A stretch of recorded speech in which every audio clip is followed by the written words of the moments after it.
Desde la ciudad capital, Línea Directa con Andrea Zarralde. Hola, ¿qué tal? Bienvenidos a Línea Directa. Les saluda con el gusto de siempre Andrea Zarralde. De acuerdo a cifras de los departamentos estatales de salud, la comunidad latina sufrió el número más alto de hospitalizaciones por COVID en nuestra región. Además, fueron los trabajadores inmigrantes quienes tuvieron la valentía de subirse en los buses e ir a sus empleos durante los peores días de la pandemia. Ahora ese coraje está cobrando un costo en nuestra salud emocional y estamos viendo que el estrés tóxico que vivieron nuestros trabajadores se está manifestando en graves aumentos en niveles de depresión, ansiedad, problemas para dormir, aumento del consumo del alcohol, tabaco, drogas y casos de violencia intrafamiliar. Hoy en línea directa vamos a conversar con la doctora, la psicóloga Ana María Parra, sobre cómo nos ha afectado la pandemia en nuestra salud mental, las herramientas disponibles y cómo podemos identificar que estamos atravesando por una crisis emocional por nuestro bienestar y el de nuestras familias. Doctora Ana María, bienvenida a Línea Directa. Muchas gracias, Andrea. Gracias por la invitación.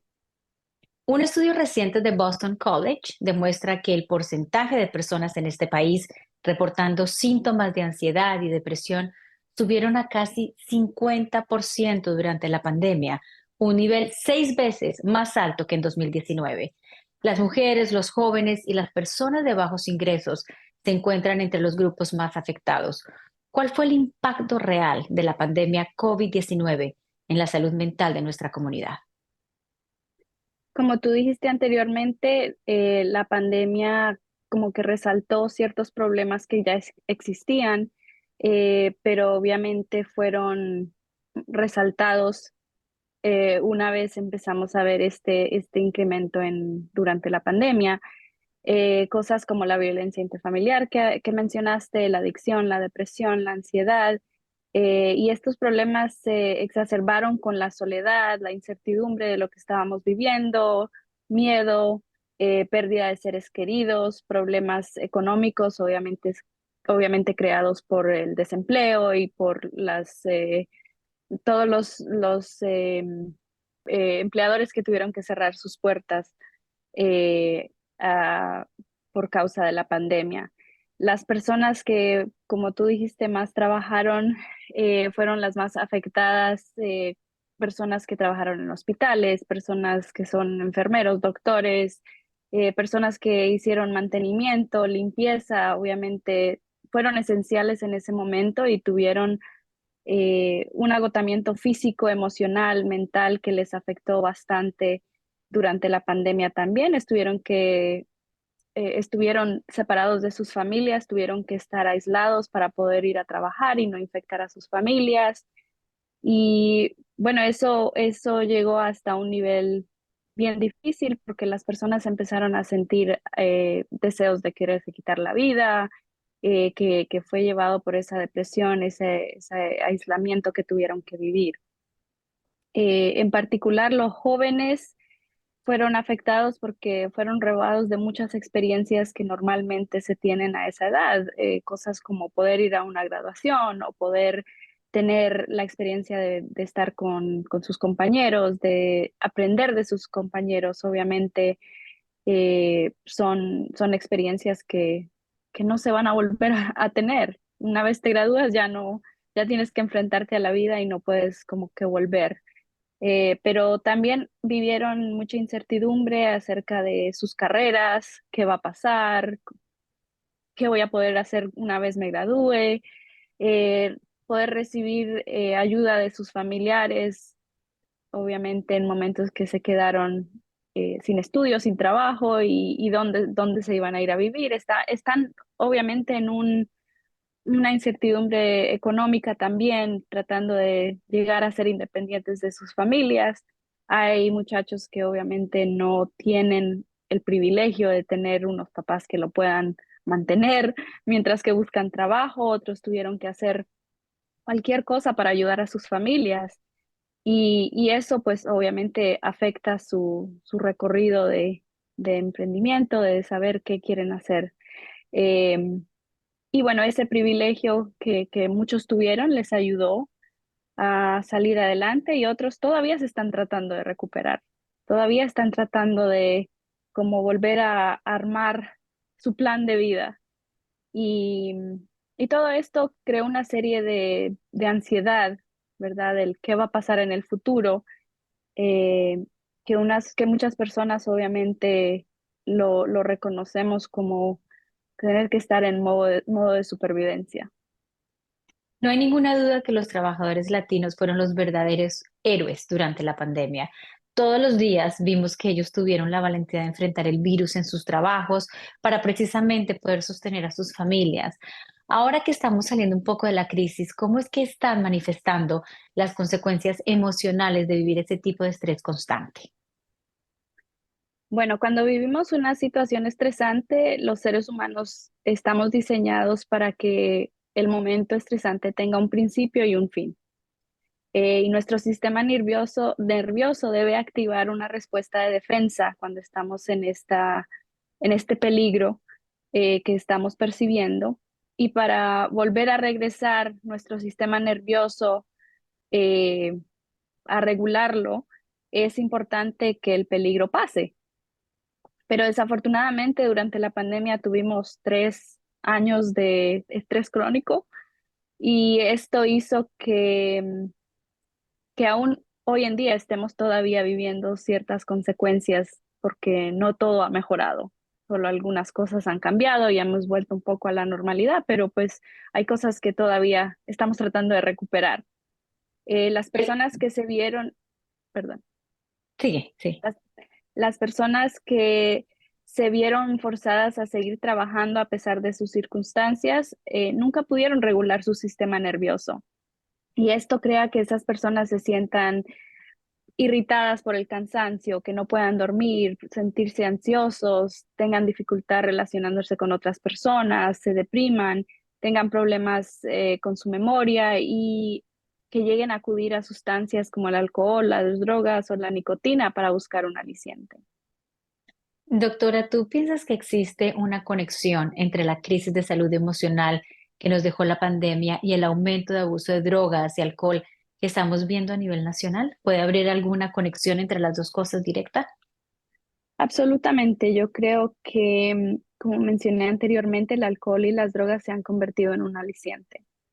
Y muchas veces cuando estamos pasando por este estrés crónico y le sumamos el hecho de que la pandemia nos dejó aislados, nos dejó muy solos y sin esa conexión social, pues nos dejó poquitas opciones para poder encontrar ese aliciente. Y muchas personas que llegaron a recurrir al alcohol y las drogas se consumieron en él porque era, digamos que lo único que en ese momento tenían.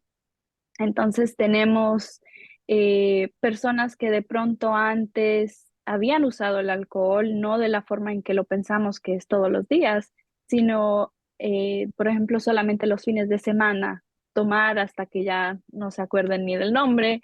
Y desafortunadamente ese es otro tipo de alcoholismo en el que nos perdemos solamente por unos días, pero vamos a trabajar de lunes a viernes. Entonces, esto lleva a que las personas usen el alcohol como algo que les ayudó a llevar los problemas que estaban viviendo, los sentimientos que estaban teniendo sobre la pandemia y, y como evitar un poco los sentimientos reales, porque el alcohol los cubría, los enmascaraba. Entonces, creo que estar solo con tus pensamientos y tus sentimientos te hace como caer en algo que en el momento parece algo bueno porque te ayuda a olvidarte de ciertas cosas, pero después te das cuenta que no puedes hacer nada sin estar tomando o no te puedes relajar sin tomar, necesitas una cerveza para irte a dormir y así es como empieza la adicción.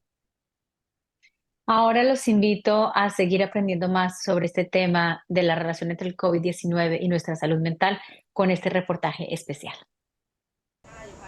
Sonia Corias es una de las heroínas de nuestra comunidad latina. Cuando el coronavirus atacó, estuvo en primera fila, expuesta al virus, trabajando en un restaurante en el norte de Virginia, para que otros pudieran obtener alimentos y al mismo tiempo pagar su alquiler y darle de comer a su familia, formada por su esposo e hijo. Ansiedad y preocupación. Creo que es esa preocupación que tienes todo el tiempo. Si cuándo te va a tocar que te llegue a ti, cuando tú veías tantos casos de otras personas cercanas, familiares que estuvieron así, no aquí en casa, pero sí familiares cercanos que tenían eso, que les dio y les pegó muy fuerte. Realmente fue difícil adaptarse a eso porque teníamos que andar la mascarilla todo el tiempo. Trabajábamos en lo caliente haciendo miles de cosas porque éramos solamente 5 empleados. Entonces el trabajo que hacían tantos empleados se había reducido en 5, entonces era muy feo realmente andar con la mascarilla todo el tiempo. Sentías que sudabas, te la bajabas un ratito y luego ponértela otra vez. Según un estudio en febrero de este año de la agencia Gallup, las tasas de depresión entre las mujeres a lo largo de sus vidas subió de 26.2% en 2017 a 36.7% en 2023. Gallup agrega que aunque la pandemia no puede ser atribuida a este drástico aumento, sí fue un factor. La terapeuta Sandra Arboleda explica el impacto que tuvo la pandemia en el bienestar emocional de las personas.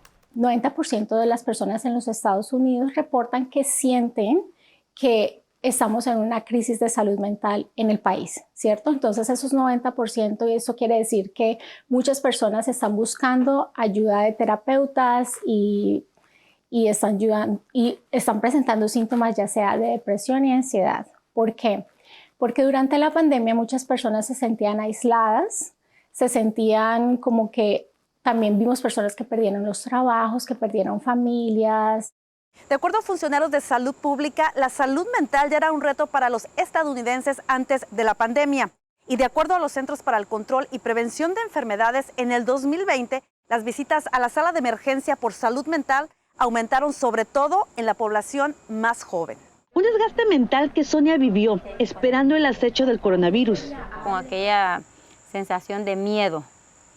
Es miedo realmente a que cuando uno sale a la tienda o algo, traer cualquier cosa, o sea, para acá, para la casa.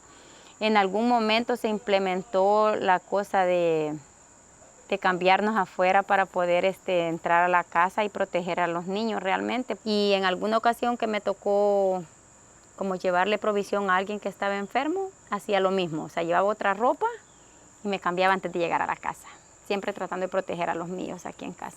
Aunque no escatimó en medidas para protegerse del virus, en diciembre de 2021 se contagió. En mi trabajo habían salido 9 personas contagiadas ya, entonces ya, o sea, era una cadena, ¿verdad?, que estaba siguiendo. Y les dije, yo me voy a mi cuarto, me aislé con mascarilla, o sea, me tocó, y el siguiente día, el 25,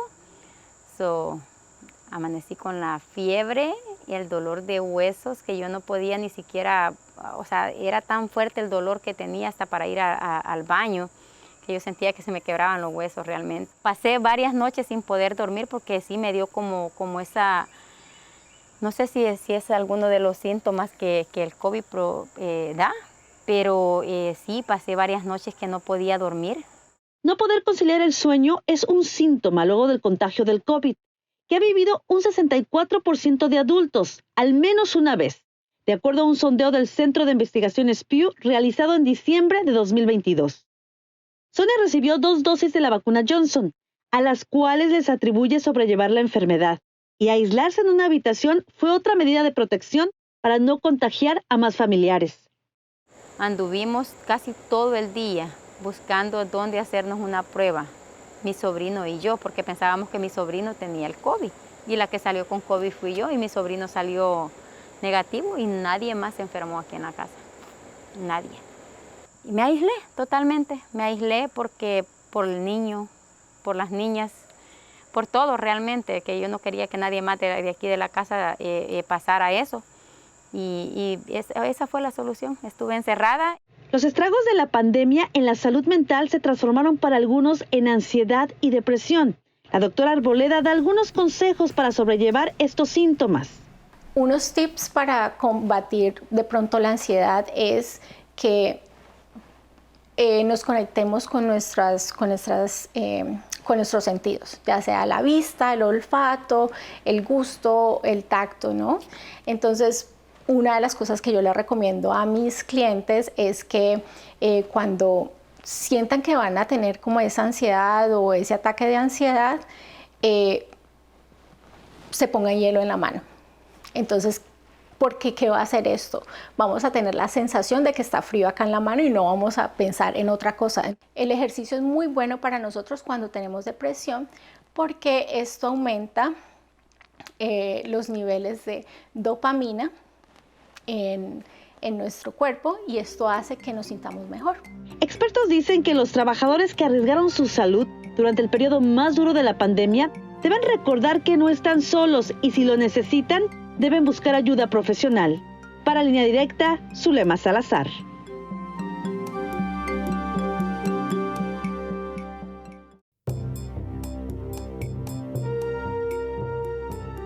Se dice que la salud mental es la segunda pandemia después de la pandemia del COVID y no es para menos. Los valientes hispanos fueron los que debieron enfrentarse a la crisis en trabajos de primera línea y eran los que más se contagiaban y llevaban el virus a casa. Muchos perdieron sus vidas, sus trabajos y los jóvenes dejaron de acudir a las escuelas para ir a trabajar o para ayudar en casa. Después de este panorama vemos los graves resultados en la salud mental. Estamos conversando en este programa con la doctora Ana María Parra, psicóloga. Doctora, ¿cómo crees que ha afectado la pandemia en la salud mental de los niños y jóvenes en particular? Mira, nosotros fuimos creados para ser seres sociales, unos más que otros, pero la interacción con otros seres humanos es vital para el desarrollo. De otras personas aprendemos cosas, de estas interacciones formamos nuestros intereses, nuestros valores y nuestras amistades. Entonces, el hecho de no poder ir a estudiar con sus compañeros hace que los jóvenes, los niños se pierdan de muchas de esas experiencias que son de verdad cosas que los forman. La pandemia hizo que muchos niños no tuvieran, desafortunadamente, las condiciones necesarias para poder concentrarse para aprender, no tener acceso a internet, a un computador, a un lugar callado y calmado para poder estudiar, o la posibilidad de tener un adulto que les ayudara a entender lo que estaban aprendiendo por dificultades con el idioma o simplemente porque también estaban ocupados trabajando. Se ha comprobado que cuando un niño o un joven tiene dificultades en la escuela, se sienten frustrados por no entender algo y eso causa que cambie cierto comportamiento en ellos, se ve reflejado en su comportamiento. Entonces, eso hace que en las casas haya sido más difícil que ellos quieran entrar al Zoom, hacer la clase, que crea más frustración en los padres, entonces es un ciclo vicioso.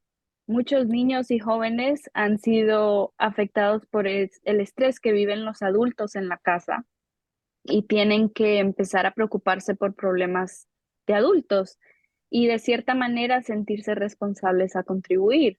Y eso lo vemos mucho en la comunidad latina, pero el cerebro de un niño no ha sido completamente desarrollado hasta después de más o menos los 20 años. Entonces, haciendo que se estén concentrando en otras cosas y no en su desarrollo, hace que sean más impulsivos, tengan menos cuidado o se expongan más. Y si la situación está difícil en casa, pues ellos puede que acudan a las drogas, el alcohol, la violencia o a exponerse a estos peligros que conocemos en la calle. Tú ya mencionaste algunos de los síntomas que no se quieran conectar, el aislamiento, pero ¿cuáles serían algunos síntomas claves que como padres de familia debemos tener en cuenta en casa para saber o alertarnos de que nuestros hijos podrían estar padeciendo alguna crisis de salud emocional? Cambios drásticos de ánimo es uno de los más grandes. eh, Aumento del llanto, de comportamientos inusuales para ellos, irritabilidad, frustración con cosas que aparentemente son de poca importancia, cambios en sus notas. Hay algo mal si ellos antes les iba muy bien y ahora no están rindiendo en la escuela, en los colegios.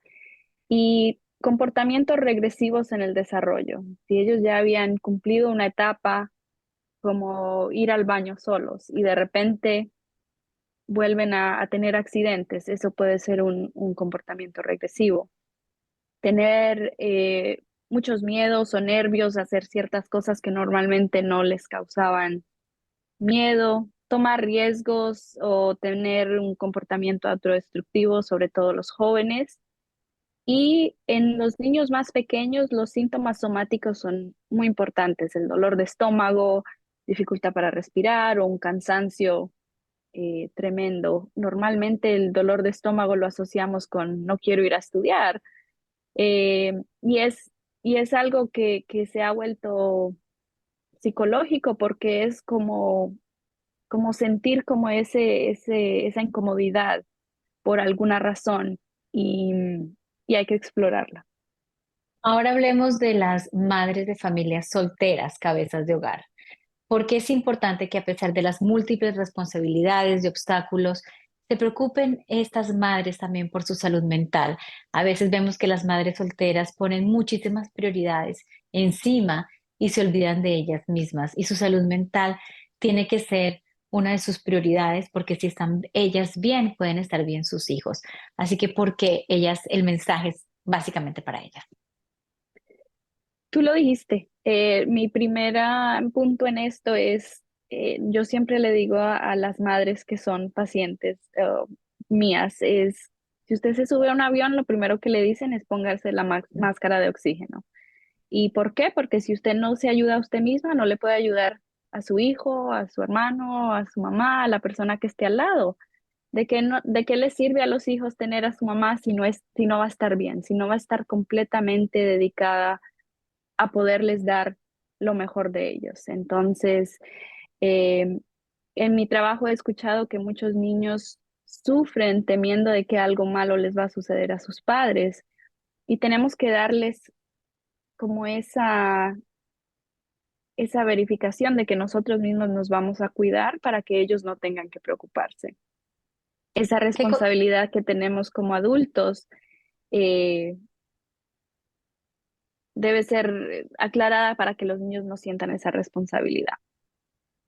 Hemos hablado durante el programa que es importante pedir ayuda, decir auxilio, aquí estoy, me siento en una crisis, o mi hijo o mi hija, niño, adolescente, veo los síntomas y necesitamos pedir ayuda. Pero también hemos escuchado que muchas de nuestras familias se quejan de la falta de seguro médico, los altos costos y tienen la barrera del idioma. ¿Qué les puedes tú aconsejar a ellos? ¿Qué pueden hacer? Bueno, en el condado de Montgomery tiene servicios de salud mental para personas de bajos recursos e indocumentados y digamos que es un lugar en donde las personas que no pueden encontrar servicios en la comunidad pueden llegar ahí. Obviamente tenemos barreras de no suficientes doctores, no suficientes terapeutas, como en todo lado lo estamos viviendo en este momento. Eso es algo que la pandemia de verdad ha demostrado que necesitamos muchos más profesionales. Pero hay recursos y hay forma en que nos toca ser un poco pacientes, pero sí hay la posibilidad de obtener estos servicios. Estamos trabajando los terapeutas en unirnos para buscar pacientes, referirlos a un lugar, a otro. Hay clínicas en la comunidad que también toman pacientes de bajos recursos y nosotros cuando estamos en una práctica privada abrimos espacios a un bajo costo también para brindar servicios cuando las personas lo necesitan. Así que muchas veces no es sino preguntar y encontrar de alguna forma a alguien que conozca alguno de estos recursos. Tú mencionas el condado de Montgomery, pero igualmente en Washington, D.C., en el estado de Virginia, hay recursos disponibles, como lo dices, están en nuestro idioma, a bajos recursos, muchas veces no necesita seguro médico y tampoco mostrar documentos de estadía No. legal en el país. Así que es importante primero pensar en nuestra salud emocional, nuestra salud mental, buscar ayuda por nosotros y nuestras familias. Como lo mencionamos anteriormente, las escuelas también es un punto clave, porque a través de las escuelas nos pueden ayudar o nos pueden guiar a dónde está la ayuda que necesitamos. Así que, doctora Ana María Parra, ha sido un gusto tenerte con nosotros aquí en Línea Directa. Bienvenida, es la primera vez que nos acompañan y espero que no sea la última. me encantó poder hablar contigo sobre este tema. Muchas gracias, muchas gracias. Ustedes quédense con nosotros, breve pausa y ya volvemos.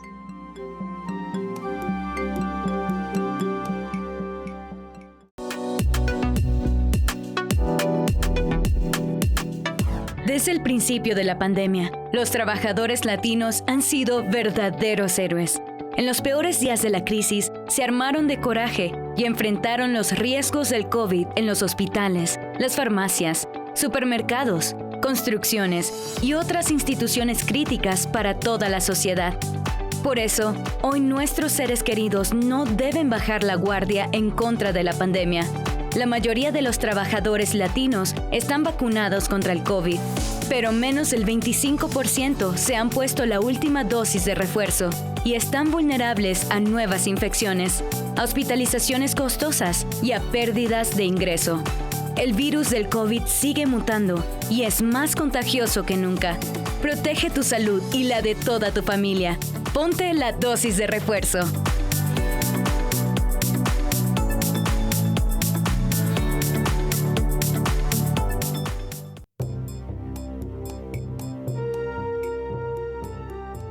Le damos las gracias a la doctora Ana María Parra y a ustedes en casa también gracias por habernos acompañado en este programa de Línea Directa. Siento que hoy aprendimos algo clave y es que así como cuidamos nuestra salud física y vamos al doctor para hacernos nuestros chequeos anuales, debemos cuidar también y preocuparnos por nuestra salud emocional. Entendimos que hay recursos disponibles en nuestro idioma y que definitivamente hay profesionales que están ahí para ayudarnos por nuestro bienestar y el de nuestros seres queridos. Estuvo con ustedes Andrea Zarralde.